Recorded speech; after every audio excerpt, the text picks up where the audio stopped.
Got a 1998 Honda Civic that just got towed in last night. It's got a 1.6. It is VTEC. You can see that solenoid right there. There we go. And basically what he told me, it stalled on him and it didn't want to go on the highway. So it sat on the highway for a couple hours. He came back to pull codes, and there was no codes present. Well, it was. I'll take that back. It was related to eval. But let me just tell you, if for people that aren't familiar with vehicles, 90% of the time, if the car, I want to say 95% of the time, when the car stalls on the highway, the codes aren't really going to help you determine what's going on. Usually something mechanical related, and it's detrimental. So in this case, he had an evap code which was totally unrelated to stalling, which he thought like maybe that's something maybe I need to put a fuel cap on here. That's not going to fix this. I did try to start it up, and I'm gonna tell you it's dragging. And let me also tell you I'm suspecting it's a motor, which I'm 80% sure of based off the sound and the odor that comes from the oil cap. When I smell it, smell it. It just smells burnt. Doesn't smell good. Just pulled it in here. It's pretty. Car was hot. That's the oil that's on it, and I think that little bit of oil wound up getting on the stick because I tried to rotate it, and me shifting it back and forward caused that. Yep. See, there's nothing on there. Caused a little bit of the oil to get on the stick. I don't even know. There we go. So I think that's kind of like a good thumbnail. I'm not gonna lie. Maybe if I can get my fingers out the way a little bit, I might need to try to get that. I think that's a good one. So, but yeah, there's nothing on the stick. Smells burnt. It drags when it turns over. Motor's bad. Now he did say he got the oil changed from Jiffy Lube. Let me tell you when that was changed. 1 second. So it was changed. It needs to be changed at 220-118. It was last changed at 7/10/2023. So, assuming that they probably put like a 5,000 mile oil in there, probably changed it 21.5, 215,000. So he probably only got 1,000 miles on it, and he don't drive this car regularly unless there was a clerical error putting the mileage on there. Also, unless this has an oil consumption problem, or they didn't change this oil, because the little oil that was on there is black as hell. It doesn't look good, so they might not change the oil. Let's see if the filters change.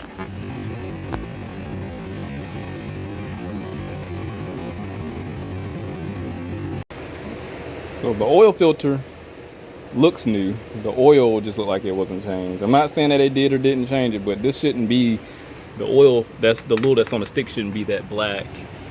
It has like has a really strong burning smell coming from that engine. Maybe, I'm not saying that they didn't or didn't change the oil and they just changed the filter. Some places do that. They screw people over. I'm not saying they did or didn't. I can't say it. I would imagine within good faith they had changed that oil and not just changed the filter and left the old oil in there. One thing I will do, I'm going to let you hear it when I try to start it up. And another thing I will do is see if we can get this thing started up. I'm not saying that Jiffy Lube screwed it over, but it's not the first or probably the last time I've got vehicles from them that strangely needs engines. I'm just saying. Let's start it up. Let's see what happens, and we'll go from there. I just want to let you hear it. Maybe it will start, maybe it won't start. But last time I talked to him, he said it started up and shut down.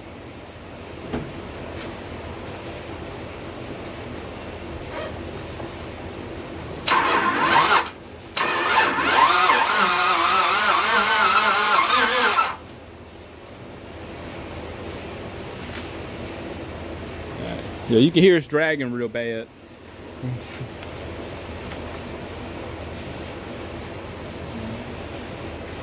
I'm gonna put some oil in it. I have engine oil. I'm not gonna waste engine oil on here, so I'm just gonna throw some transmission fluid in there. And here's the logic behind that. I don't have engine oil. Here's some sub logic behind that. This is a lubricant. We use it for fleshing. It'll provide some sort of hydro lubricant capability, and it'll work. So yeah, I just need to.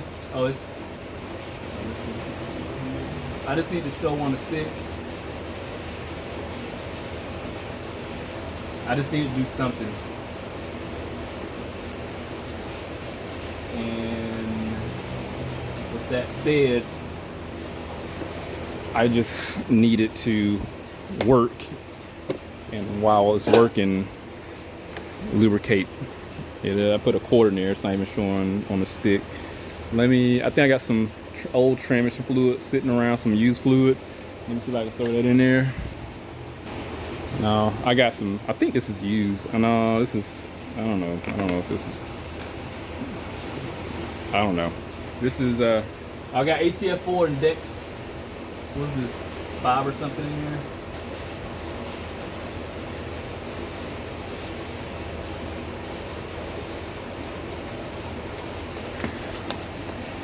I'm not good at Roman numerals. Is this 5? I think it's 4 and then 1 is 5, right? Let's see if it's on the stick. It should be. Yep, it's on the stick. All right. Well, let me give you a better visual of it. I didn't show it that well on camera. Yeah. It's not completely red. The oil looks dirty. Extremely dirty. Let's see what happens.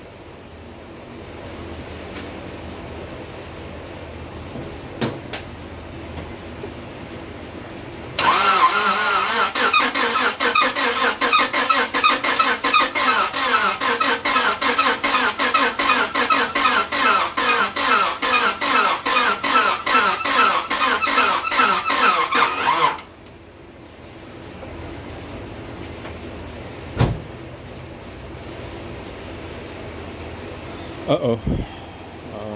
I don't have my charger hooked all the way up. Let me hook the battery charger back up because it was starting to slow down with rotation. And you can hear it squeaking, which is an indication it's squeaking and it's not knocking. It's not knocking because the main bearings are probably jacked up. So the main probably seized up first, and then it's going to eventually cause the rod bearings to seize up. Because if it was knocking, rod bearings, because of excessive clearance, will do it.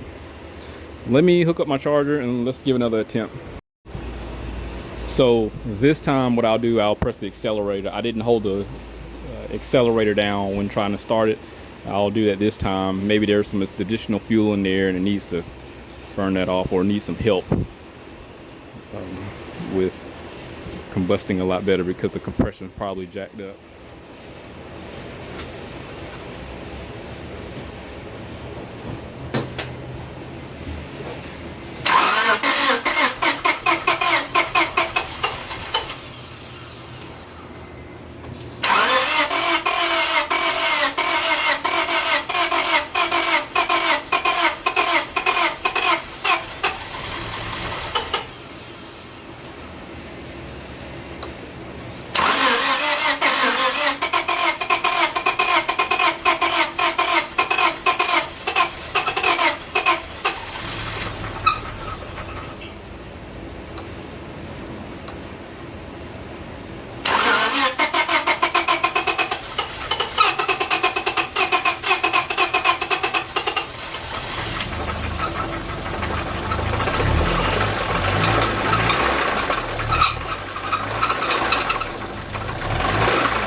Damn it.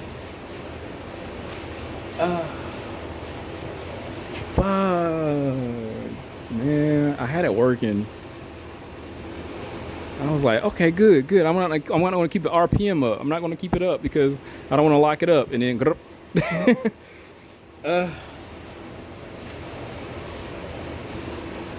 well, I'm not saying the transmission fluid is what caused that, but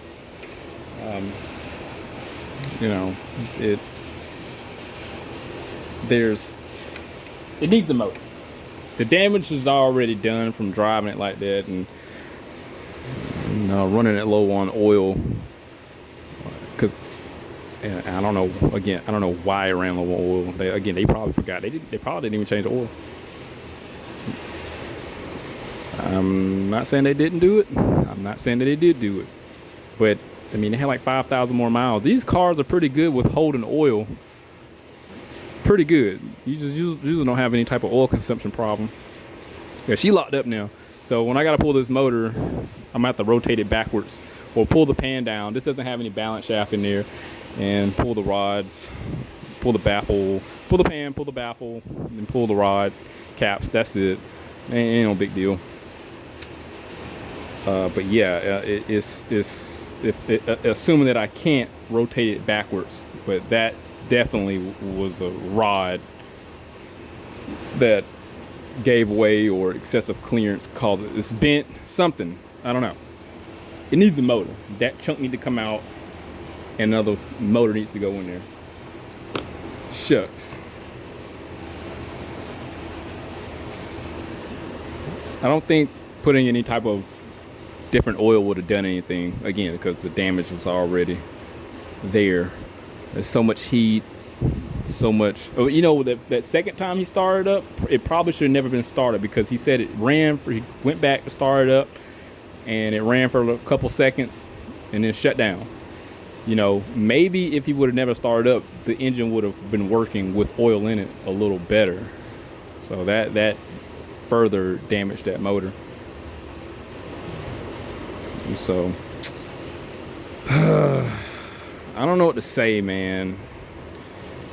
But for the simple fact, I just got to get a quote on the engine, and when I get this out, get it torn down, get it on a stand, then we can tear it down and see exactly what happened. But for the most part, we do know what happened. It's just out of curiosity, what was the chain reaction of problems? Did the oil pump fail first, and then did it go over to the first journal or the main cap all the way over to the fourth one? Who knows? You know, we can look and find out. The only way to prevent this is to keep the oil in there. These cars are really good. The oil pumps never fail on these. Never. It just simply ran extremely low on oil. So you had to put 2 quarts in there just to show it on the stick. So this probably only had probably about a quarter of a quart of oil in there, and on the highway trying to pass a vehicle, and shoot, man, they didn't starve those bearings for oil, and that was it. So I was hoping that it wasn't VTEC, because I got a Civic that's non-VTEC, and I was like, man, I wouldn't mind having this block to rebuild for a high compression engine. That ain't gonna happen. But anyway, I digress. If anything happened, I'll definitely update. And just if I get this motor job, look forward for that autopsy to see what happened with this engine. This was just a quick diagnosis. I started up for like 3 seconds. I tried to start up 3 seconds when I first got my hands on it this morning. And here we are. Cut the camera on. Let's see what happened. Do you think it's Jiffy Lube fault? It is, let me know. And again, this is not the first time I've had Jiffy Lube vehicles. People went to go to Jiffy Lube and get an oil change, something screw up. I've had vehicles from Walmart. I don't know how people screw up a 3-step process. Should they pay for it? Should they not pay for it? Should he try and recoup some money from them? Should he sue them? I mean, it's strange. Hit that link, subscribe to the channel, stay informed. Had a rich some more work. See you on the next one.